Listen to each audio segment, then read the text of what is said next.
Sí, vamos a empezar ahora y para ello vamos a pasarle la palabra a Jesús Uniaga de CAF, que va a hacer una breve introducción sobre CAF y Geosur. Tengo que pasarte a presentador, Jesús. Muchas gracias, Antonio. ¿Me escuchan bien? Sí, creo que sí. Muy bien. Ahora, permíteme, voy a compartir mi presentación. Quiero saber si se está mirando la presentación, Antonio. Sí, se está viendo, sí. Bueno, iniciando entonces, quiero agradecer a todos ustedes por su participación, al Centro Nacional de Información Geográfica por haber conducido el curso de metadatos el año pasado, finales de año pasado, al Instituto Panamericano de Geografía e Historia por sus coordinaciones siempre, y a ustedes, pues, a las instituciones que forman parte del programa Geosur. Eh, Este webinar, como lo menciona Antonio, como ustedes conocen, es sobre el perfil latinoamericano de metadatos en su versión 2 que hemos adelantado el año 2017 en conjunto con algunas instituciones y bajo la coordinación del Centro Nacional de Información Geográfica de España, de los editores, los profesores y especialistas en metadatos y la coordinación del Instituto Panamericano de Geografía e Historia. Quiero, al igual que Antonio, desearles que tengan un buen año 2020 en lo profesional. Este webinar para directivos y gestores busca profundizar o actualizar conocimientos en catalogación de metadatos usando el perfil LAMB2. Busca que las autoridades de los institutos geográficos y las instituciones rectoras e influyentes en el desarrollo de la información geoespacial repliquen el uso de este perfil en sus países y también en otras instituciones. En otras instituciones generadoras de información geoespacial, tanto del sector académico y privado. Lo que buscamos más que todo es que por favor sean replicadores de este tema, que promuevan el uso de políticas para diseminar información geoespacial, adoptando la catalogación con este perfil y, bueno, enriquecer los catálogos de metadatos de la región para poder acceder al mayor número de datos de los que tenemos en la actualidad. Estamos en una década, iniciando una década de datos que debemos responder desde nuestro sector también, incentivando el uso de la consulta de la información geoespacial que producimos. Quiero decirles que CAF, Banco de Desarrollo de América Latina, quien ha liderado el programa Geosur, junto a las instituciones, al IPGH, al CENI y a las instituciones que ustedes representan, 50 años este 2020. Iniciamos desde 5 países andinos: Bolivia, Colombia, Ecuador, Perú y Venezuela, y que actualmente tenemos a 19 países accionistas, incluyendo a España y Portugal, con la participación de 13 bancos. Buscamos el desarrollo sostenible y la integración regional bajo asesoramiento y apoyo financiero al sector público y privado. El programa Geosur, que inicia en el año 2007, es liderado por CAF, el Instituto Panamericano de Geografía e Historia, como brazo coordinador y logístico, cuya vocación, como ustedes conocen, es llevar las líneas directrices del desarrollo de información geoespacial, historia y sus diferentes componentes en la región, ¿no? Bajo el esquema de la Organización de Estados Americanos de su país y sus países miembros. Asimismo, el Centro Nacional de Información Geográfica, con su experiencia en desarrollo de infraestructura de datos espaciales, participación, Inspire, desarrollo de normativas y toda su amplia experiencia. También ha trabajado con nosotros desde los inicios, desde el programa Geosur. Asimismo, el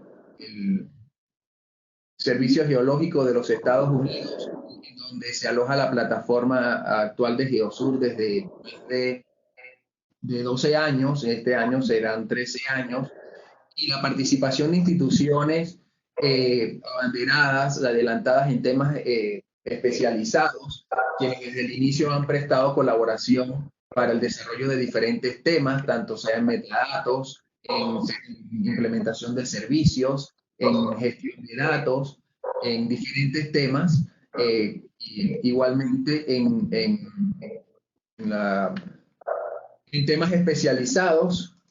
eh, Geosur cuenta con una red descentralizada de instituciones, 85 instituciones en este momento.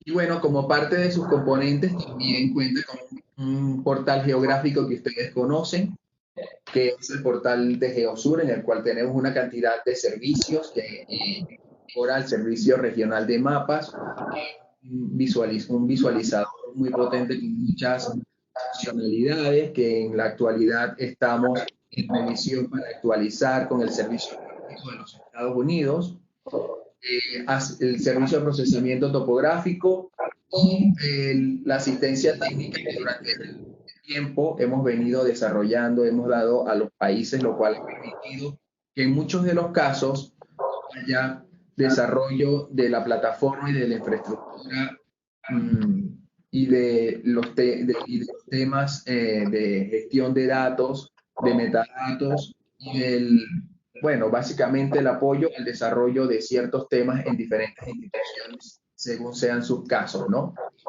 El visor, como les mencioné, tiene una cantidad de servicios, acceso a datos, aplicaciones, servicios estándares y de información sobre la infraestructura de datos espaciales de las Américas, con sus geoportales y el acceso al perfil latinoamericano de metadatos. Asimismo, trabajamos bajo un plan de acción conjunto que culmina este año 2020 para acelerar el desarrollo de infraestructura de datos espaciales, el cual ha incluido el desarrollo de mapas integrados digitales por diferentes eh, eh, partes o segmentos de la geografía de las Américas. Y asimismo, últimamente hemos realizado el mapa integrado de América del Sur, que está próximo a ser publicado próximamente bajo el desarrollo del visualizador de mapas específicamente destinado para el MIAS, que es el mapa integrado de América del Sur. Y sobre el perfil latinoamericano de metadatos, que es otro de los proyectos que avanzamos desde el 2017, hemos venido desarrollando entrenamientos durante el 2017, 19 y ahora este webinar forma parte del primero de 2 webinars que vamos a desarrollar y luego del cual podrán tener acceso a que aquellos que quieran desarrollar o completar un un metadato bajo el perfil LAMBE2 puedan ser asesorados por el Centro Nacional de Información Geográfica, cuya instrucción pues, Antonio y su equipo darán después. Sin más, pues quiero darle la palabra al Centro Nacional de Información Geográfica de España y darle las gracias a todos por su participación. Si quieres, Antonio, ahora cedo. Muy bien, Jesús. Muchas gracias. Muchas gracias por la presentación. La verdad es que ha estado muy bien y ha sido muy sintética. Y bueno, vamos a empezar con el webinar sobre LAMP versión 2 y metadatos para directivos. Como les decía, si tienen alguna pregunta o cuestión, por favor tomen nota de ella y al final tendremos un espacio para preguntas. También al acabar, les recuerdo de nuevo que les enviaremos un cuestionario de evaluación, les enviaremos la presentación que vamos a utilizar y además el vídeo que estamos grabando también lo compartiremos. Bien. Vamos a compartir la pantalla.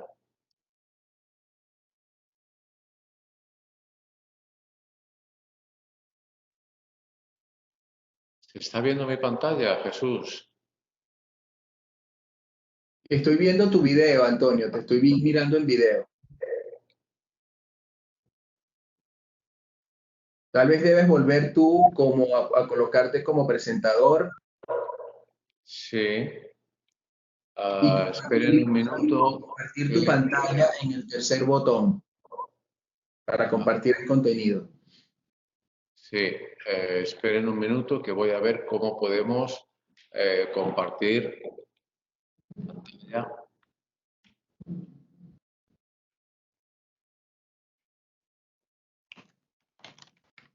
Ver.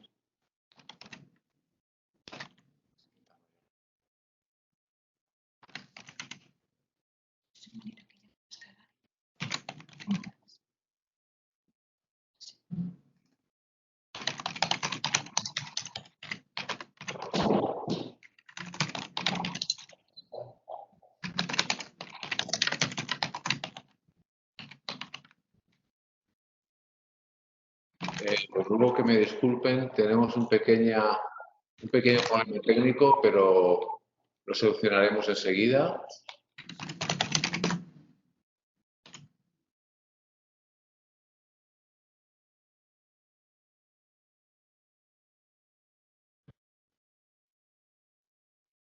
Jesús, Cuéntame. tienes que dejar de compartir tu pantalla, por favor. Ok, perdón. Vamos a ver.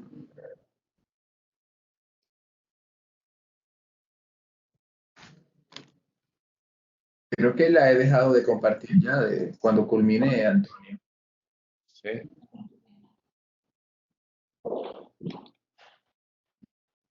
Sí, yo no estoy compartiendo la pantalla. Ok, gracias, Jesús. Vamos a ver, esperen un momentito.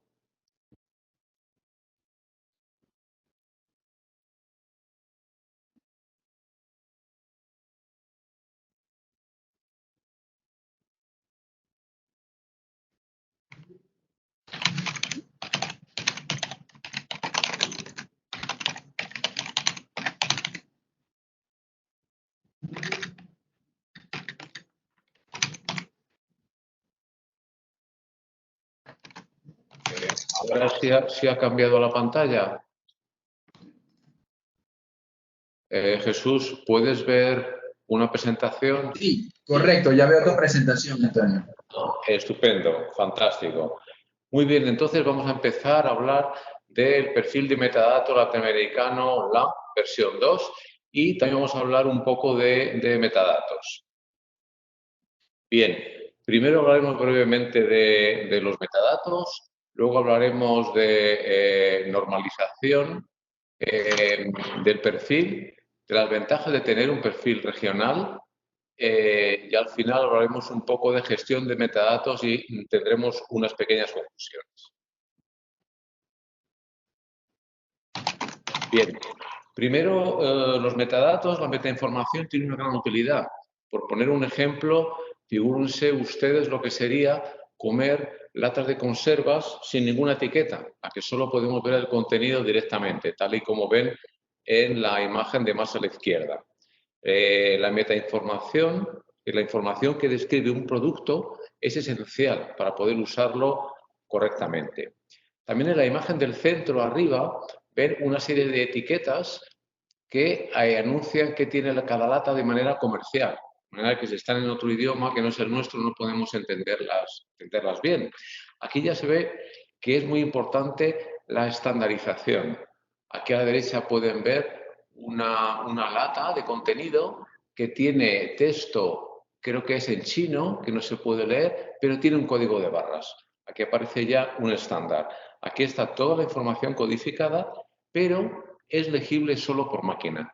Un usuario humano no sería capaz, en principio, de interpretar estos códigos. Y aquí abajo en el centro tenemos la situación ideal. Hay una información en texto para usuarios humanos y luego un código de barras para sistemas automáticos. Esta sería la situación ideal donde tenemos información que describe el producto tanto para sistemas automáticos como para usuarios humanos.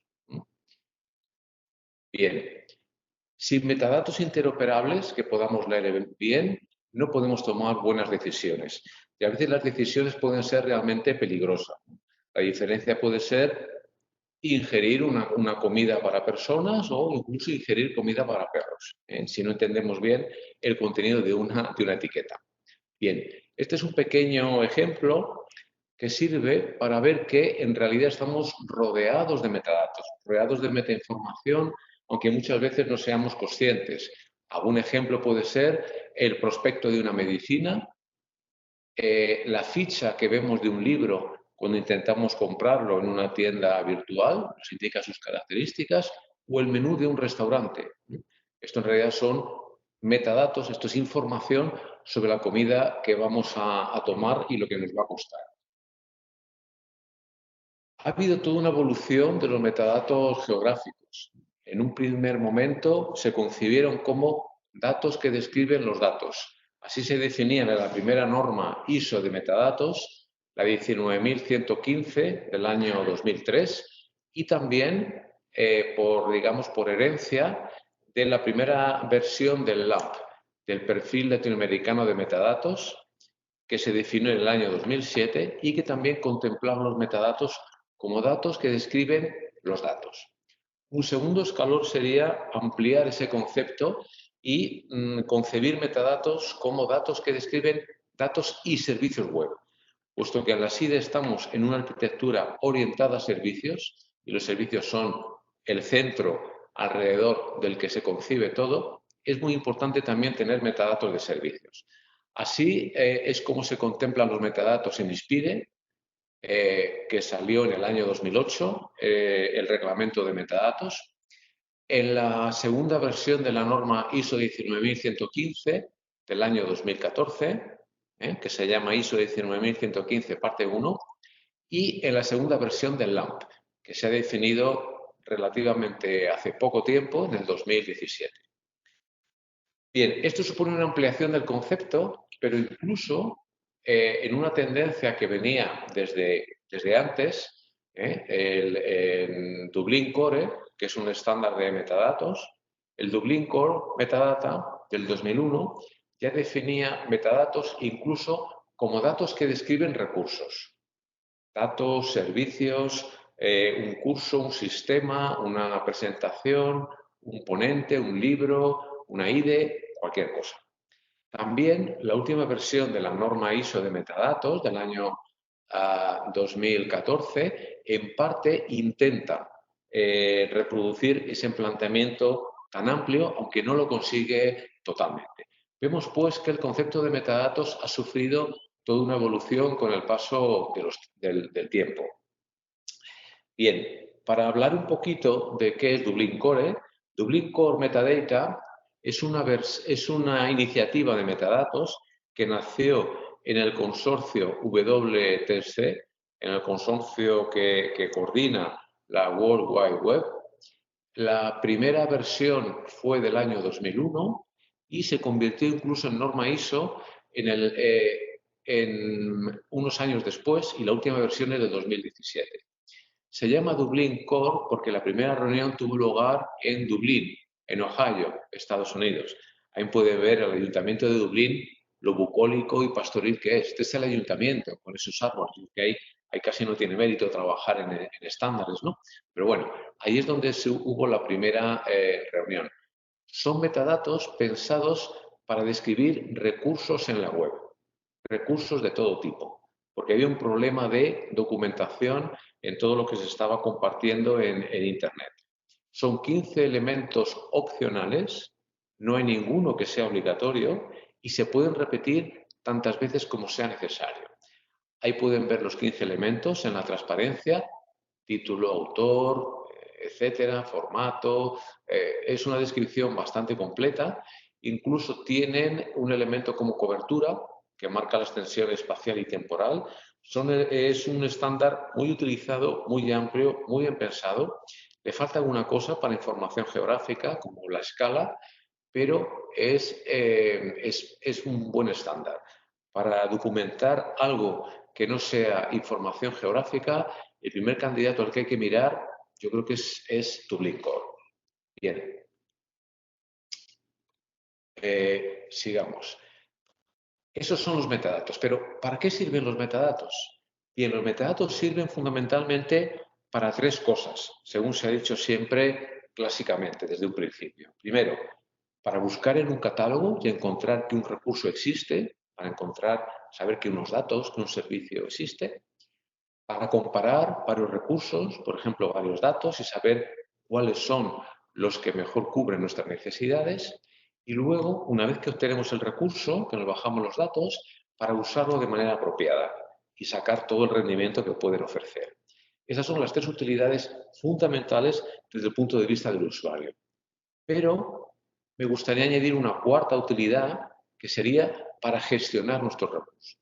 Es decir, también para los productores que generan datos, por ejemplo, es útil utilizar esos metadatos para gestionar esos datos, saber cómo los tenemos, de qué año son, etcétera, etcétera, etcétera. En ese sentido, los metadatos realmente son clave. Es decir, si pensamos que un conjunto de datos es en realidad un modelo del mundo real, un modelo que construimos a escala para simplificar la realidad, hacerla manejable y poder analizarla y tomar decisiones, los metadatos describen cómo es ese modelo, cómo se ha hecho el proceso de abstracción que partiendo del mundo elige una parte, la simplifica, la simboliza y la codifica, qué extensión tiene ese modelo, la escala, la fecha, cómo se ha hecho, los errores que tiene, etc. Luego, los metadatos describen de manera suficiente, en principio, qué modelo tenemos y lo ponen en relación con el mundo real. Es como el cordón umbilical que todavía une el modelo que se ha hecho de la realidad de la misma realidad. También son muy importantes, son fundamentales, porque dada el volumen de datos geográficos que manejamos y la cantidad de ficheros que hay disponibles, enseguida pasan a ser miles de ficheros y miles de objetos geográficos, incluso si pensamos en recursos más todavía, ese mundo es imposible acceder a él directamente, porque es un caos. Entonces, los metadatos se convierten en la capa intermedia que sirve para acceder a los recursos geográficos. Tanto si pensamos en el rol, en el papel de los usuarios, como en el papel de los gestores, de los administradores. Luego, los metadatos se convierten en una capa fundamental que hay que utilizar para poder hacer algo con los datos geográficos. De ahí su enorme importancia y su papel fundamental. Por otro lado, es muy importante, claro, normalizar todo lo que manejamos y también los metadatos. No hace falta insistir mucho en la importancia de las normas y los estándares. Ya saben que en español tenemos la suerte de tener dos palabras, cosa que no ocurre en inglés, para distinguir entre normas, que es lo que define ISO y los organismos oficiales de normalización, y los estándares, que simplemente es lo que se usa, la moda, como el Shapefile, los vaqueros, la Coca-Cola o la música de Michael Jackson. Los estándares es lo que se usa en la práctica. En alguna ocasión pueden estar definidos por una organización de estandarización, como el Open Geospatial Consortium, pero solo cuando están adoptados como normas por un organismo de normalización como ISO, merecen llamarse normas con toda propiedad. Bien, por ejemplo, para comunicarnos tenemos la suerte de tener un idioma internacional estándar, que es el inglés internacional, que permite entendernos a todos, ¿no? Bien, más ejemplos que pueden rápidamente recordarnos la importancia pueden ser la variedad de clavijas y enchufes que existen en el mundo para conectarse. Es una variedad tremenda. Esta es una página donde pueden ver todas las clavijas y enchufes y los países en los que se utilizan.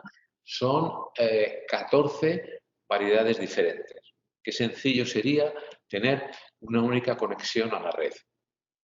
Lo mismo ocurre con nuestros teléfonos móviles hasta que se ha definido el estándar de conexión y también, por ejemplo, con los sentidos de circulación en automóvil.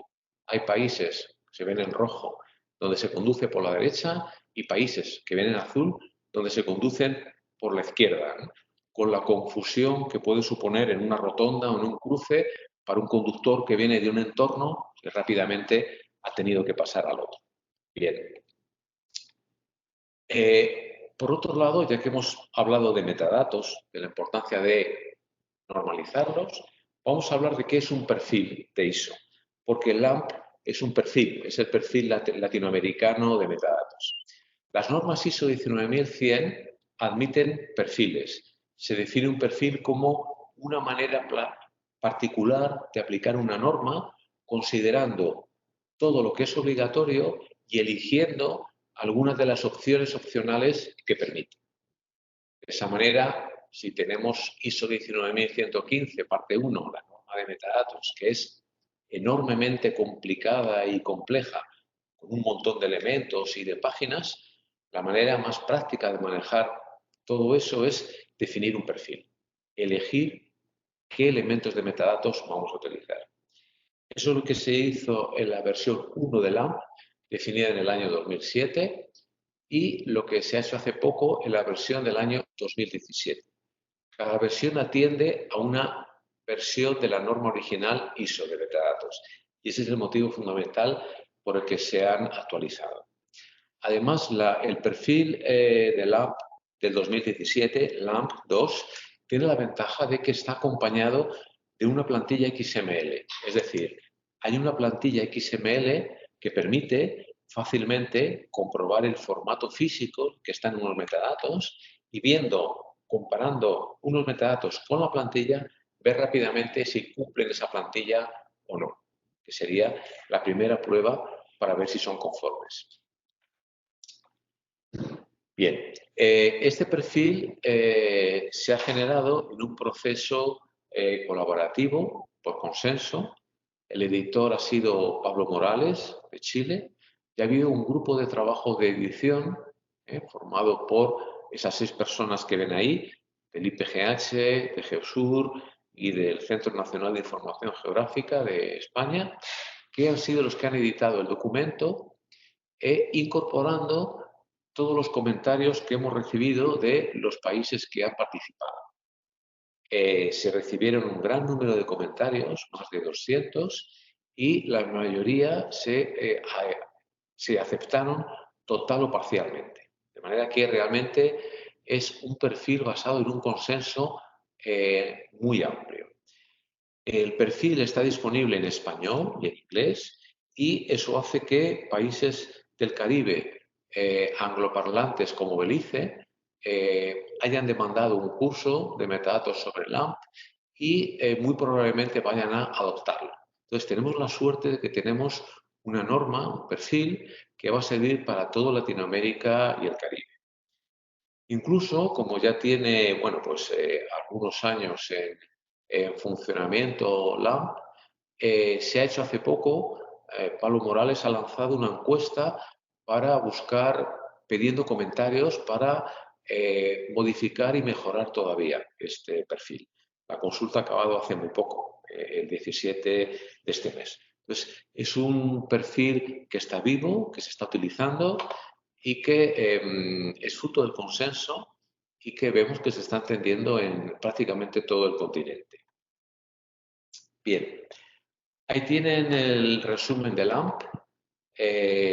Para datos consta de 31 elementos, unos elementos para identificar el recurso, como pueden ser el título, fecha, tipo de fecha, el identificador, el resumen, el propósito, un punto de contacto, créditos, si los que han contribuido a la generación de esos datos, el sistema de referencia de coordenadas, la extensión geográfica, la frecuencia de mantenimiento, el tema, hay una lista de temas en la norma ISO, el tipo de representación espacial, el alcance, es un conjunto de datos, una serie, un servicio, la resolución, catálogo de objetos, la extensión temporal, o sea, el periodo de validez, el linaje, historia de los datos, el enlace para conseguir los datos y el formato en el que se distribuyen, el nivel de topología, si es espagueti, cadena nodo, etc.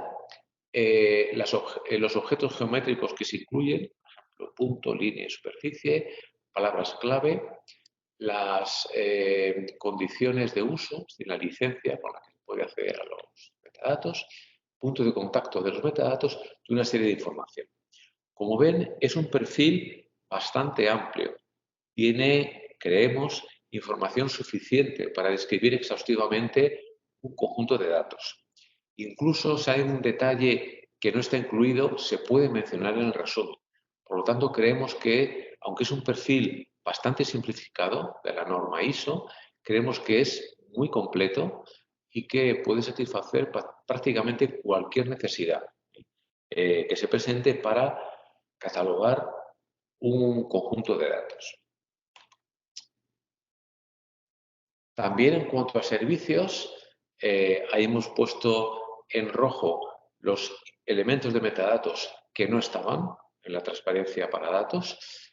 Decíamos que también para servicios web ofrece un abanico de elementos de metadatos muy amplio. Permite documentar muy bien los servicios. Por añadidura tiene frente a datos la dirección del servicio web, las operaciones que permite el servicio, como getFeatureInfo, getMap, getCapabilities, mencionando el nombre, protocolo, el enlace. El recurso acoplado, eso es para dar una referencia de los datos que publica un servicio de visualización, por ejemplo, y nada más. Son los únicos 3 elementos específicos para servicios. Son 26 elementos en total. Es un perfil también a la vez bastante sencillo frente a la norma ISO y a la vez bastante completo. Mi opinión personal es que está muy optimizado. Creo que está bastante conseguido. Bien, y por eso estamos intentando promocionar su uso, porque realmente de un punto de vista técnico creemos que es muy recomendable utilizar el perfil LAMP. Como ventajas de tener un perfil regional y utilizarlo, yo diría que casi preferentemente frente a tener perfiles nacionales, pues tenemos primero que supone tener una norma única para toda la región, con lo cual los metadatos de todo el continente son interoperables al 100%. Es decir, utilizando LAMP versión 2 tenemos la garantía de que no hay un elemento de metadatos que utilice un país y que haya otro país al lado que no lo utilice, con lo cual se consigue la interoperabilidad total. Por otro lado, permite concentrar esfuerzos en una serie de tareas que se apoyan en la norma de metadatos que se esté utilizando. Por ejemplo, lo que mencionábamos de tener una plantilla XML, una plantilla que permite chequear rápidamente si unos metadatos ya en un formato físico cumplen esa plantilla o no. Para cada perfil nacional habría que definir una plantilla nueva, chequear que está todo bien y poder utilizarla, lo cual incluye una serie de variaciones y de complicaciones bastante considerables. También hace eso que los metadatos sean comparables en el catálogo de Geosur.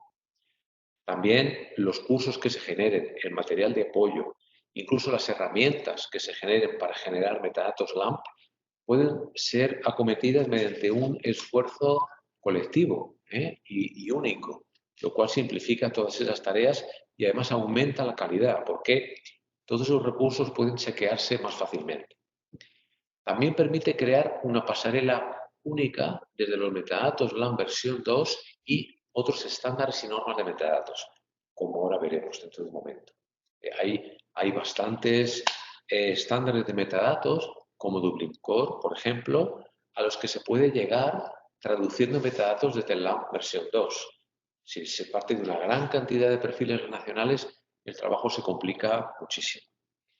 Y también la actualización del perfil, según se vayan produciendo actualizaciones en la norma ISO, también se puede abordar de manera centralizada desde el IPGH y también puede abordarse con garantías de manera más fácil. Entonces, las ventajas la verdad es que son muchas.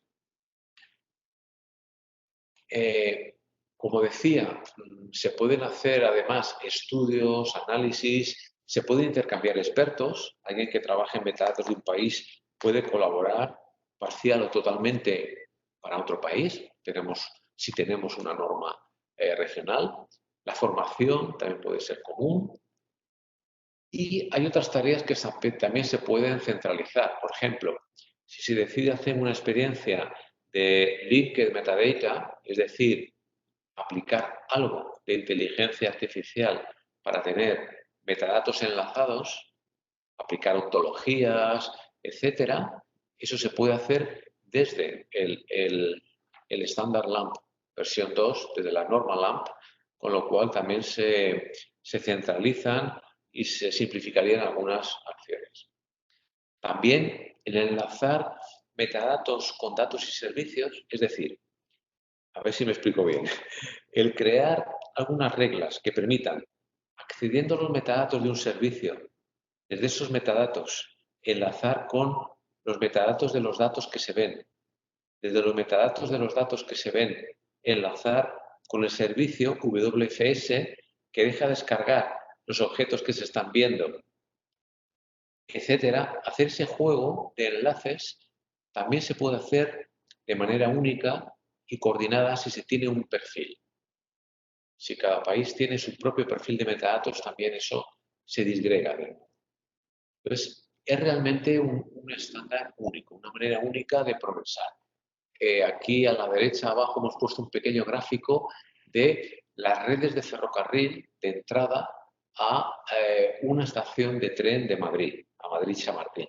Se ve que para llegar al mismo sitio, para progresar en la misma dirección, igual que las redes de tren confluyen en unas pocas, también creemos que las líneas de desarrollo confluyen y se pueden desarrollar con mucha más facilidad si todos confluimos hacia una norma común, hacia un perfil común.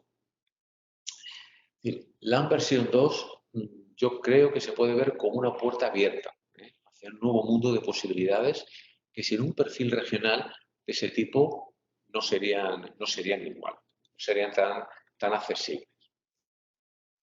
Bien, hemos hablado de pasarelas,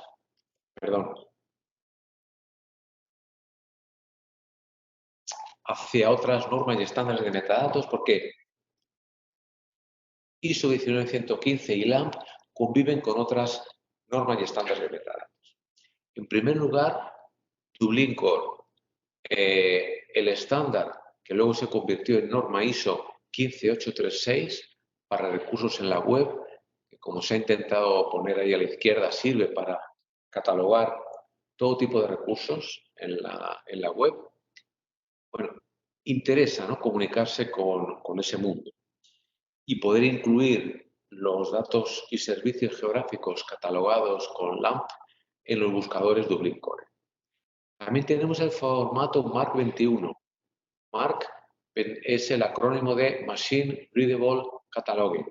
Es un formato para catalogar recursos y documentos de una biblioteca, definido por la Biblioteca del Congreso de Estados Unidos en los años 60, que poco a poco se ha convertido en el estándar que utilizan todas las bibliotecas y cartotecas. Dado que las bibliotecas primero empezaron a tener solo libros, luego tienen libros, revistas, libros digitales, atlas, mapas, recursos electrónicos y todo tipo de recursos, también están descritos bajo MARC 21, atlas, mapas y mapas digitales. Luego interesa incorporar todo ese mundo al mundo de los metadatos de la información geográfica. Luego, las pasarelas con MARC 21 también son interesantes. Y por último, tenemos un estándar que es DECAT. Es un catálogo en forma de ontología, en RDF, definido por el consorcio W3C, que se utiliza para los catálogos de datos abiertos, en prácticamente casi todos los portales de datos abiertos del mundo. Nos interesa mucho el incluir los datos geográficos dentro de los portales Open Data, de los portales de datos abiertos que hay en sus países, que hay en todos los países. La manera de hacerlo es tener una pasarela con DECAT V2. ¿Cómo se hace esa pasarela? Pues lo más cómodo es partir de un punto común, partir del perfil LAMP, versión 2. Nosotros hemos estado trabajando algo en esa conversión. Hoy mismo hemos recibido un correo sobre un desarrollo de una pequeña aplicación en Python para transferir los metadatos de nuestro catálogo a DCAT V2 y creemos que en esa línea también habría que avanzar. Por resumirlo en una imagen, en una transparencia, desde ISO 19115 y desde LAMP versión 2, que en realidad es un subconjunto, es un perfil de la norma ISO, hay una pasarela ya hecha hacia Dublin Core. Es un documento que se llama Zen Workshop Agreement, se definió en el Comité Europeo de Normalización y existe ya un documento que hace esta transferencia en los dos sentidos. Bueno, que ayuda a hacer esa transferencia. Desde el núcleo español de metadatos hacia MARC 21 y viceversa, también hay un documento que establece la equivalencia. Lo hizo el Grupo de Trabajo de Patrimonio Cartográfico de la IDE de España y NEM es un perfil bastante amplio que se parece mucho a LAMP versión 2. Es decir, que no costaría mucho esfuerzo con este documento hacer la correspondencia, el mapeo entre LAMP versión 2 y MAR 21, el estándar de metadatos para bibliotecas y cartotecas. Estos son dos líneas de trabajo muy interesantes. Y en esta parte, aunque no tenemos un documento escrito, por eso la línea la ven en línea discontinua, hemos estado trabajando, transfiriendo, traduciendo metadatos del catálogo del IGN de España y la IRE de España a DCAT, al portal de datos abiertos de España. Aquí hemos trabajado bastante. Todas estas traducciones en parte son automáticas y en parte son interactivas. Un operador tiene que tiene que tomar una serie de decisiones.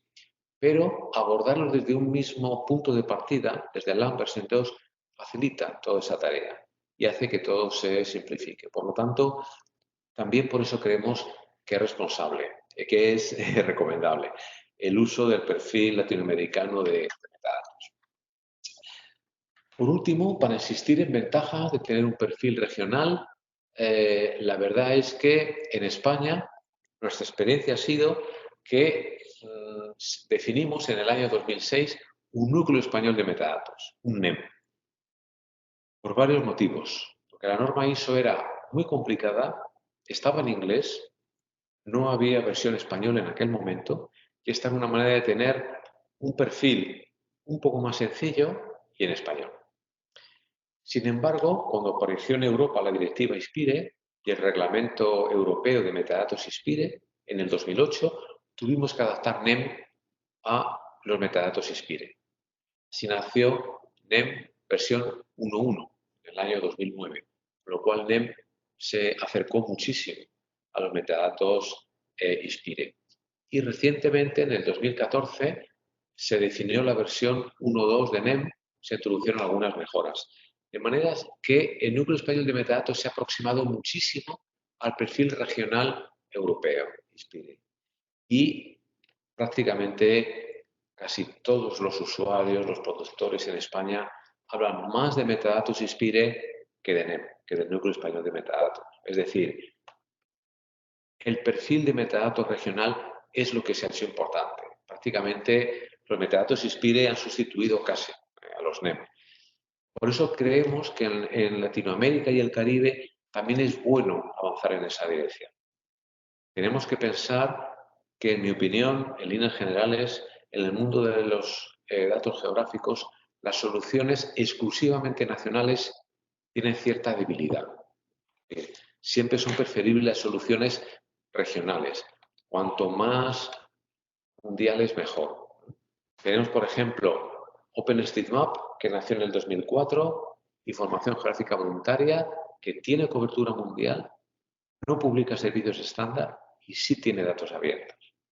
Tenemos los globos virtuales como Google Maps, Google Earth y similares, que sí tienen cobertura mundial, no publican servicios estándar y no son datos abiertos. Y esas dos soluciones se utilizan bastante más que los datos de referencia, los datos oficiales de los institutos geográficos oficiales. ¿Y cuál es el motivo fundamental desde mi punto de vista? Que no tenemos cobertura mundial. Que cualquier proyecto que quiera hacer algo en España, si quiere datos geográficos, enseguida necesita pasar a Portugal y a Francia. Y la IDE de España no le puede solucionar esa situación. Por eso se utiliza tanto ese otro tipo de soluciones, porque tienen cobertura mundial. Luego, mi opinión personal es que los mapas integrados de las Américas son un recurso estratégico para que los institutos geográficos puedan desempeñar su papel fundamental, que es producir los datos fundamentales. Algo parecido pasa a los metadatos. Cualquier solución regional es preferible a las soluciones nacionales. Las soluciones nacionales pueden estar bien en algún contexto, pero cuanto más cercanas estén de la solución regional, mucho mejor desde mi punto de vista. Bien, una vez que hemos hablado brevemente de LAMP versión 2 y de las ventajas que tiene adoptarlo, vamos a hablar un poco de gestión de metadatos. Vamos a primero tratar un aspecto muy novedoso, que es la calidad de metadatos, que creo que vale la pena mencionar. Perdonen. Y sobre el que quiero compartir algunas ideas con ustedes. El punto de partida es un artículo que creo que marca un antes y un después, es un punto de inflexión en la gestión de metadatos, que es el primer artículo que yo conozco a nivel mundial sobre calidad de metadatos, desde un punto de vista normalizado. Ese documento que ven ahí, al final de la presentación está el enlace, propone aplicar la norma ISO de calidad a los metadatos. Puesto que los metadatos tienen la bounding box, tienen alguna coordenada, son en cierta manera datos geográficos, esa norma es aplicable, esta es una propuesta para aplicar. El artículo viene a suplir el que no hay un marco general de evaluación de la calidad de los metadatos. La calidad de los metadatos, si se intenta medir, cada uno la mide según le parece, pero no hay un marco, una metodología consensuada ni establecida. Ese artículo hace un ejemplo con los metadatos de la IDE en el año 2016. Como tardaron cierto tiempo en completar el trabajo, tomaron los metadatos en ese momento. La verdad es que nuestros metadatos, los metadatos de la IDE de España, han evolucionado desde entonces. Ahora son más voluminosos, son un poco mejores, se han corregido cosas y el estudio se ha quedado un poco desfasado. Pero lo importante es la intención y gran parte de lo que ahí se establece. Hay detalles que pueden ser discutibles, pero la idea general yo creo que es muy acertada, ¿no? Y que sería buena idea progresar algo en esa dirección.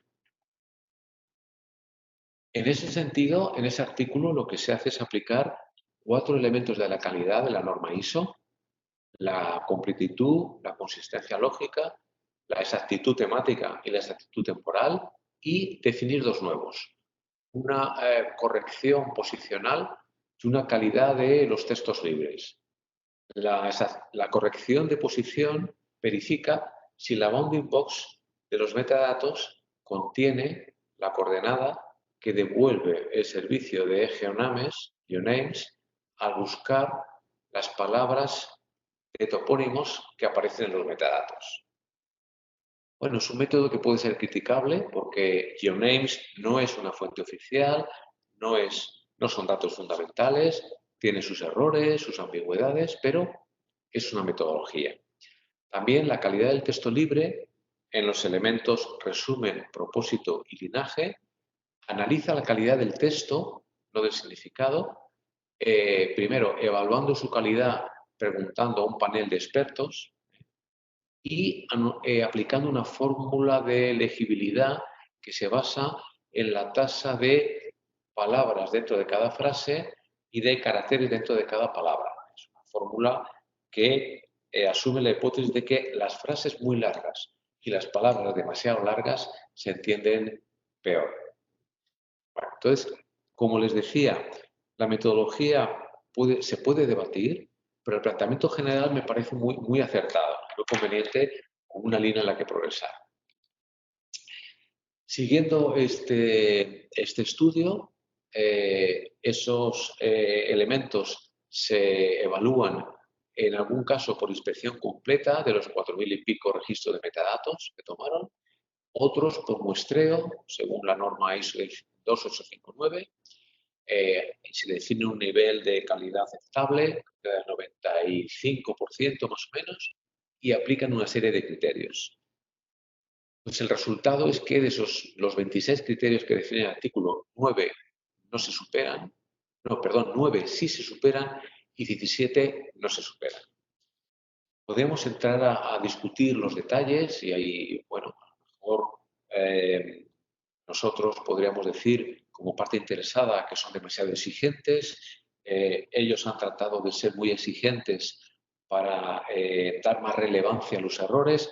En cualquier caso es que aparecen más errores de los esperados. Eso hay que reconocerlo. Y sospechamos que es un problema generalizado que quizás se encuentre en prácticamente todos los metadatos o casi todos los metadatos que hay en los catálogos.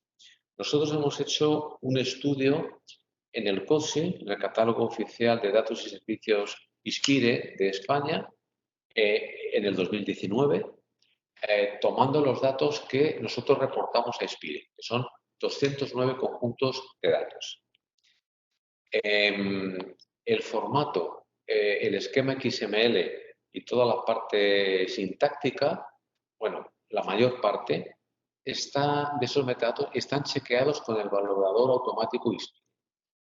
Pero lo que no verifica ese valorador es la exactitud semántica. Entonces, se ha hecho un estudio para analizar la calidad del contenido, del significado, la calidad semántica.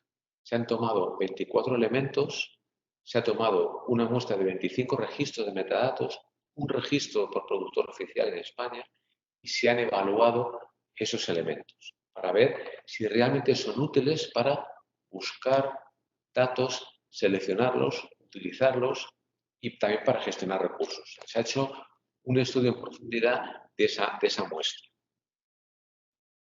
Y pues nos hemos encontrado bastantes errores.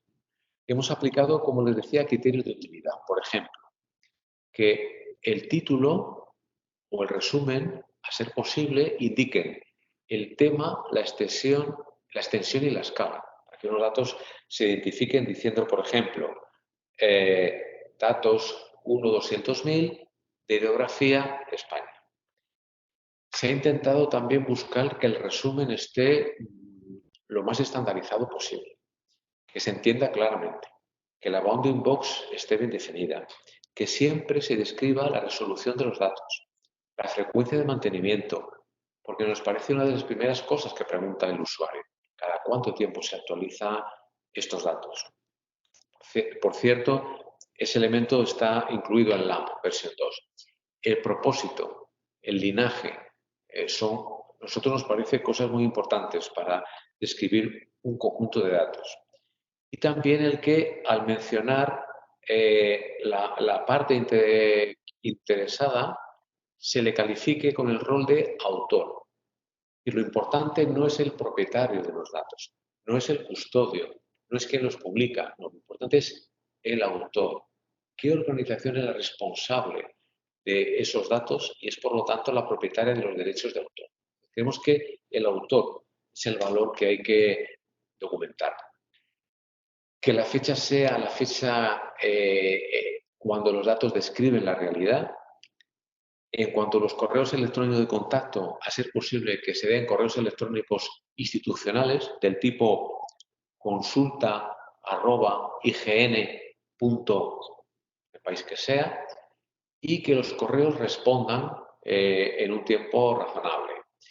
También que los contactos no sean nombres propios, que sean puestos, porque las personas cambian, que se documente la licencia y las condiciones de uso, que se diga que no hay restricciones de uso si no los hay, por motivo de seguridad nacional, etc.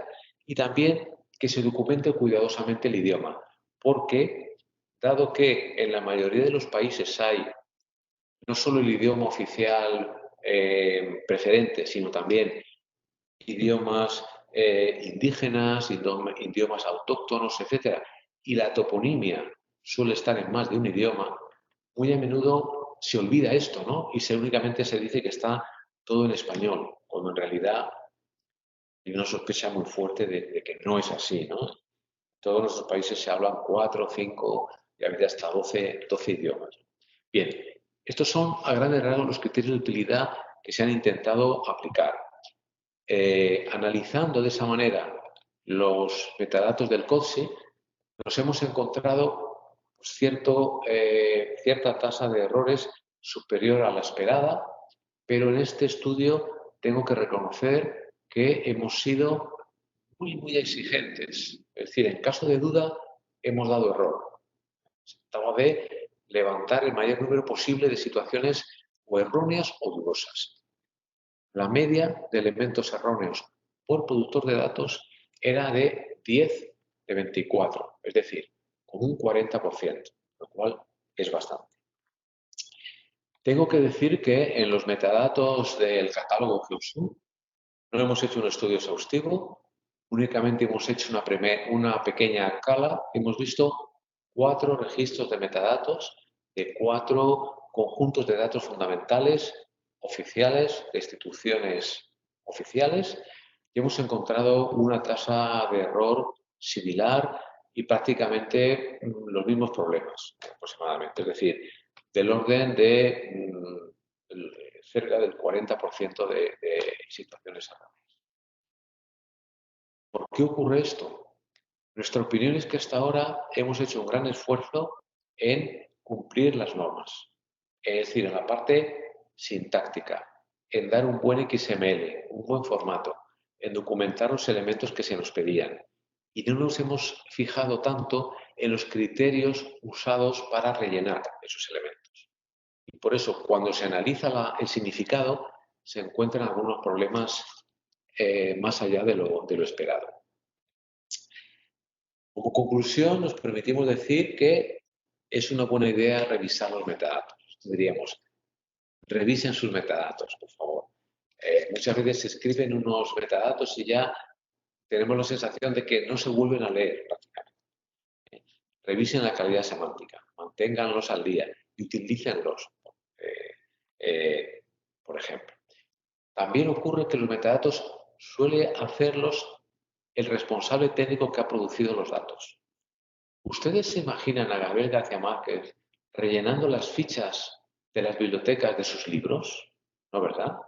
La catalogación de las obras de literatura no las hace el autor, las hace un documentalista. Es decir, los documentalistas son los profesionales responsables de bibliotecas, cartotecas y de catalogar los recursos, o sea, del contenido de los metadatos. Y tienen criterio como para preocuparse si hay que documentar al autor, qué fecha es la mejor, etcétera. De ello depende todo su prestigio profesional, el 100% de su prestigio profesional. Por eso creo que sería bueno contar con documentalistas para esta tarea. Es algo que no hemos hecho hasta ahora y mi opinión personal es que sería bueno tener documentalistas de formación que aprendan lo que es un geoide, un dato, un sistema de coordenadas, que se formen en datos geográficos y que sean documentalistas geográficos. Y por último, creo que es una buena idea generar un documento de recomendación que consensúe qué criterios aplicar para completar los metadatos. Es decir, los criterios que resumir en una transparencia que se me han ocurrido a mí, habría que consensuarlos con quienes generan metadatos para tener una recomendación común. Nosotros estamos trabajando en esa línea y en España vamos a hacer algo en esa dirección. Ya vamos a ir acabando. Algunas preguntas generales de gestión de metadatos. Primero, ¿cómo organizar la gestión de metadatos? ¿Quién debe generar los metadatos? Bueno, como ya hemos dicho, mi opinión es que debería ser un documentalista geográfico. A ser posible, un documentalista formado en información geográfica, que recoja la información del productor que ha producido los datos, del técnico, y la codifique en los metadatos de acuerdo a sus criterios. Es decir, la información vendida del productor, los datos, los metadatos, creo que lo mejor es que los escriba un documentalista. Documentalistas profesionales formados para gestionar la información dentro de las organizaciones. Esa es su especialidad. Bien, y además en un instituto geográfico que suele tener una biblioteca, una cartoteca, pues es muy fácil tener un documentalista especializado en información geográfica que cumpla su papel en la biblioteca, en la cartoteca y además en el catálogo de metadatos. ¿Cuándo se debe catalogar? Desde nuestro punto de vista, cuanto antes, lo antes posible. El que cataloga antes, cataloga dos veces. Nosotros creemos que incluso en la captura habría que capturar algunos metadatos esenciales a la vez que se capturan los datos, como la fecha de captura, el método de captura, quién lo está capturando y alguna cosa más. Es decir, desde un principio interesa que datos y metadatos estén encapsulados en una aproximación a objeto y que siempre los datos estén acompañados de sus metadatos. Y que esto sea así a lo largo de todo el proceso de producción. Nosotros hemos sido capaces de hacerlo así solo en la cadena de producción de ortofotos. En el resto de conjuntos de datos no. Primero hemos hecho los datos y luego al final los metadatos, pero creemos que hay que tender a hacerlo así. Otra pregunta sería, bueno, ¿y qué catalogamos? ¿A qué asignamos metadatos? De nuevo, nuestra opinión es que solo a conjuntos de datos y servicios web. Es decir, datasets y servicios. Series cartográficas de unidades, no. No, por favor. Creemos que es una complicación enorme. Una serie puede tener 1000 hojas, 4000 hojas, 10.000 hojas. Se multiplican los registros de metadatos y se ganan un poco a cambio. Es decir, con un solo fichero que explique la división en hojas de las 4 esquinas de cada hoja, su nombre, su identificador y una fecha, es suficiente. Y eso se puede manejar como un fichero auxiliar. Con un solo registro de metadatos para toda la serie, tratándola como un conjunto de datos, creemos que es más que suficiente. Esa es nuestra opinión. Bueno, para seguir con grandes cuestiones, ¿y qué herramientas podemos utilizar para catalogar y para publicar metadatos? Bueno, para catalogar, la verdad es que hay muy pocas herramientas que soporten LAMP versión 2. Prácticamente tenemos GeoNetwork. Es la única que tiene la plantilla LAMP. La herramienta de ArcGIS Desktop, está bien, se puede utilizar, pero no está adaptada a LAMP versión 2. Es una demanda que estamos dirigiendo a Esri y esperemos que en el futuro haga esa adaptación. También se pueden utilizar pues, un simple editor de TXT, otros editores, pero no están adaptados. Bueno, tengo que mencionar rápidamente que KTMedEdit y MetaD, dos utilidades para crear metadatos que han sido muy útiles en el pasado, ya no se deben utilizar porque no se soportan, se ha paralizado su desarrollo. Estaban basados en una tecnología obsoleta y están abandonados. No son recomendables. Y para publicar, pues tenemos de nuevo GeoNetwork, software libre, CECAN, que es el catálogo más utilizado en los portales de datos abiertos, puede servir también para publicar metadatos de datos geográficos, la herramienta de RGeoporta. Queremos hacer notar otro detalle. En centros de descarga, donde se descargan los ficheros y en tiendas donde se venden también los datos geográficos, constituye una muy buena práctica que siempre los datos estén acompañados de su. Es decir, que sea imposible llevarse unos datos sin arrastrar los metadatos. Es otra vez volver a la aproximación orientada a objeto. Tanto en la captura como en toda la producción, como luego en la distribución, siempre los datos vayan acompañados de sus metadatos. Igual que ocurre con las medicinas, que siempre van acompañados del prospecto que describe el medicamento. Creo que es la manera de asegurar que se usan correctamente. Claro, esto plantea un problema de consistencia, que es conseguir que los metadatos cargados en el catálogo de metadatos sean idénticos a los metadatos que se descarga el usuario cuando se descarga datos. Nosotros no lo tenemos resuelto de manera automática, pero eso sería un desarrollo muy útil. También hay que recordar que es muy importante catalogar servicios web, no solo datos, y quiero mencionar como un dato que puede ser interesante que el año pasado hicimos un estudio de costes de cuánto cuesta hacer metadatos. Lo realizó mi compañera Paloma Abad con el apoyo del equipo de la I de España.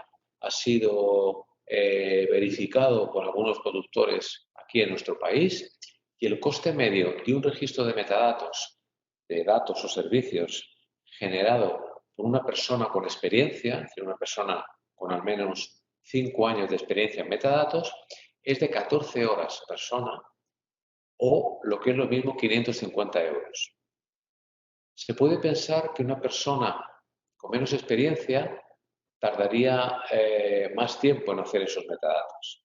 Es cierto, pero también como su coste por hora sería más bajo, al final eso se compensaría.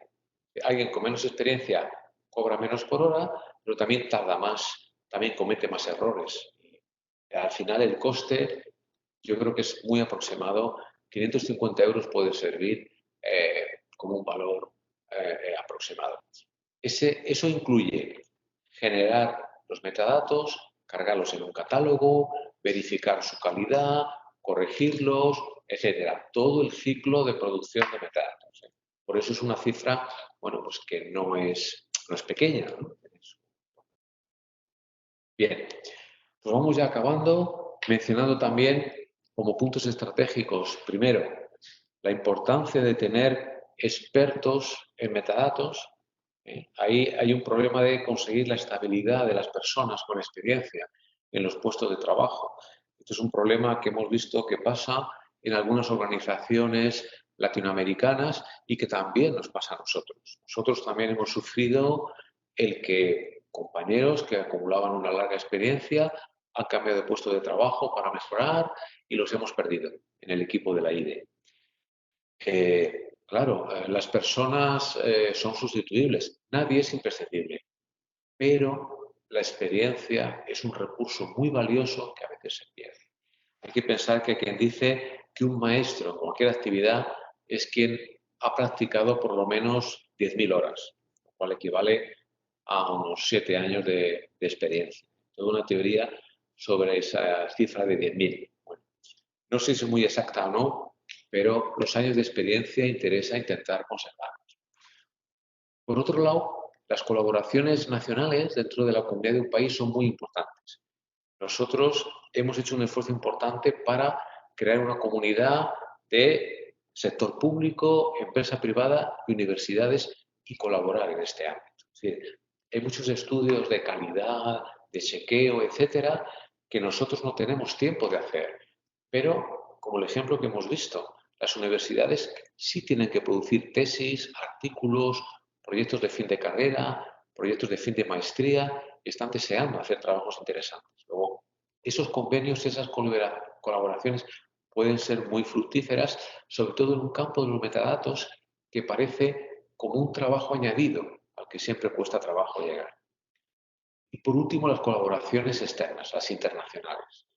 Hay que resaltar que dentro del Comité 211 de ISO y del Open Geospatial Consortium, al colaborar es como más rápido se aprende. Mi experiencia es que una de las maneras más rápidas en las que uno puede aprender metadatos es que el jefe le diga a uno, tienes que estudiar esta norma ISO y hacer comentarios en un mes, porque está en periodo de comentarios. Pero así es como más rápido he aprendido metadatos. Entonces, esas colaboraciones con ISO y OGC son muy importantes. En los últimos años, los países latinoamericanos han hecho un esfuerzo muy importante para aumentar su participación en ISO. Ahí ven los países que participan en ISO TC 211, son 8, contando a España, pero yo les propondría que se hagan miembros observadores al menos, algo que no tiene un coste directo muy grande y se aprende mucho. Ya saben que siempre colaborando se consigue mucho más. Y lo mismo con el ser miembro de OGC. La membresía de OGC no es cara, sobre todo para una universidad, tiene bajo coste y se aprende mucho. Y para ir acabando, pues quiero para acabar recalcar otra vez que el LAM versión 2 es muy recomendable, que es una puerta abierta a un nuevo mundo de posibilidades, que facilita el progreso en muchas líneas. También que debemos mejorar la gestión de metadatos, que es algo que está un poco alejado de nuestra especialidad básica, que es producción de datos y servicios. Yo creo que es buena idea contar con documentalistas, colaborar con universidades, con empresas, con ISO-TC 211, con OGC. Es importante esas recomendaciones que les mencionaba sobre criterios para rellenar metadatos y siempre el trabajo en equipo. Yo me he dado cuenta que tengo muchas mejores ideas cuando estoy con alguien delante, cuando colaboro con alguien. Solo en mi casa yo pienso mucho peor. Yo creo que el ser humano es un animal social y trabajar en equipo siempre nos mejora y mucho. Y nada más, quiero darles las gracias a todos por su atención. Les enviaré por correo electrónico un enlace para completar una encuesta de evaluación. Les pido por favor que la rellenen, va a ser muy útil para nosotros. Les voy a enviar esta presentación, también el vídeo, lo tendrán a su disposición y al final de la presentación hay una serie de enlaces web para poder consultar todas estas cosas que hemos estado hablando. Así que esto es todo. Muchísimas gracias.